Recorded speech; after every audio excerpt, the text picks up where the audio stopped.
Business Notes. I'm your host, Diane Bogino, and we have the alpha dog himself with us today, Mr. James Ziegler. He's a certified speaking professional, an international consultant to the automobile industry, an author, and a writer. In his books, The Prosperity Equation and New Millennium, he reveals his secrets of what it takes to be successful in the business world. Jim also writes a column entitled The Dealer Advocate for Dealer Magazine. For more than 34 years, Jim has researched, studied, and trained in the retail automobile industry. Jim's future forecasting has the best record in the industry with an accuracy rate of over 90% for predicting industry trends and events before they happen. As a speaker, Jim is known for his high-energy, controversial, and top-rated keynote speeches and workshops. Jim also delivers seminars and events about the power and business opportunities afforded by social media networking. Jim, thank you so much for being with us today. Oh, thank you for having me. So, Jim, tell us what makes your talk so controversial. You know, Diane, I started out writing for the magazine about 15 years ago. I was writing about how to do sales, how to do marketing, and every once in a while I'd slip in a political comment about one of the manufacturers or executives and insults, basically. Things that dealers themselves could not say to them. And all of a sudden, all the letters coming in were asking for more of that and less of the how-to. And I became very controversial because I would say things about the manufacturer's representatives, and I would call out their decisions, and then it drifted into my speeches. In 1982, oh yeah, you were broke. You came to Atlanta in an old beat-up car. You were divorced and angry. So how did you turn yourself around? How did you become successful after all of that? I had the mattresses tied to the roof, if you could imagine. My credit was so bad, I was making weekly payments on the car. I couldn't describe a more desolate time in life. And I made two decisions that night. Decision number one, I will be a success. If this audience takes anything from this interview, success is a conscious, top-of-the-mind decision a person makes. It's a turning point mentally before it becomes manifested in the real world. I will be a success. And the second decision, I will study my profession as surely as if I were studying for a master's degree in any other profession. When I arrived in Atlanta, I was completely renewed. I read every book, attended all the seminars, modeled myself after successful people. I sought out role models, mentors, car salesmen. So if I'm going to be a car salesman, I'm going to be the very best there is. I'm going to study the profession. I became a manager. I set records that are still recognized in the industry. And in 1986, I met my wife and started this company. So now your life and your business is on autopilot. But has it always been like that? No. And if there's any entrepreneurs or business startup people watching this show, we certainly have had our adversities. You know, the first time was 1991 when the first Gulf War and automobiles stopped selling, and the automobile industry is an economic indicator, and my income is tied into it. My speaking engagements, my seminars, my consulting is all tied into the marketing and sales in that industry. So when automobiles stop selling, I stop as well. In 1991, we crashed hard.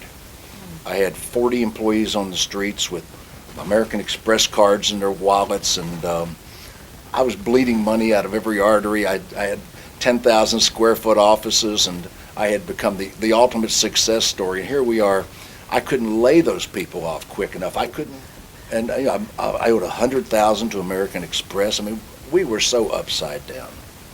And in December of 1991, I got on the phones. I had one employee that stayed with me, and we started making 100 phone calls a day. And by July, we were completely debt-free. My goodness. Without hurting our credit, without hurting our reputation. The best way to get out of a problem is to sell your way out of it, to aggressively go for it. I could have easily gone bankrupt. That was the first adversity. And then December 1st, 2008, deja vu. Merrill Lynch crashed. I've laid off all my employees. I shut down 6,000 square feet of offices again.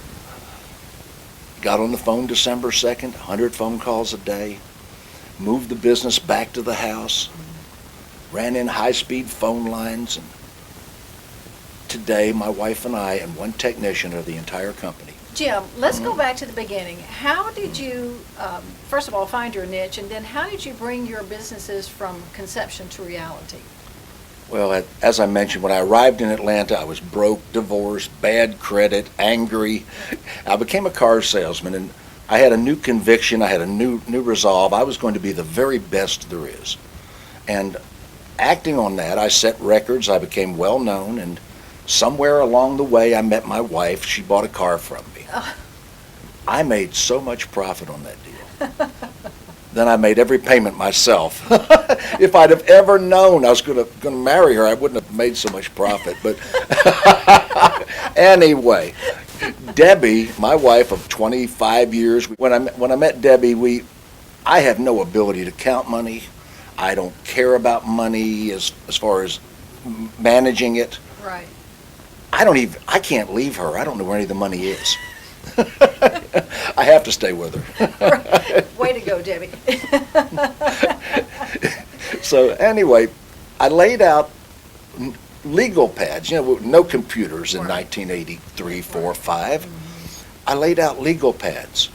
And I had all these plans about how I was going to start seminars and consultancies. And I came home one day and I said, Debbie, I have quit my job. I'm going to start a consulting company. She was not thrilled. I can't imagine. You're going to do what? I said, I'm going to start a consulting company. I've got all these legal pads and all these thoughts and visions, and I'm going to just do this. And she said, well, who else is doing this? I said, nobody. I'm a pioneer. I'm inventing a new industry. We got a major contract with Ford Motor Company early on, and that helped. I went to Detroit, and I got a contract to be the consultant for the minority auto dealers. They had a special program. They were going to have 300 minority-owned stores, and they needed consultants, and I got that contract. If you had to do it all over again, Jim, tell me, what have you learned? What philosophy can you impart to our viewers? How would you do it differently if you had to do it again? Pay attention.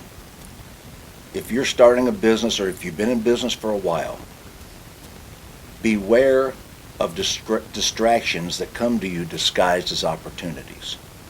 Stay focused on your core competency until you've got it secure. My business is a series of profit centers, but every profit center in that business relates to another profit center.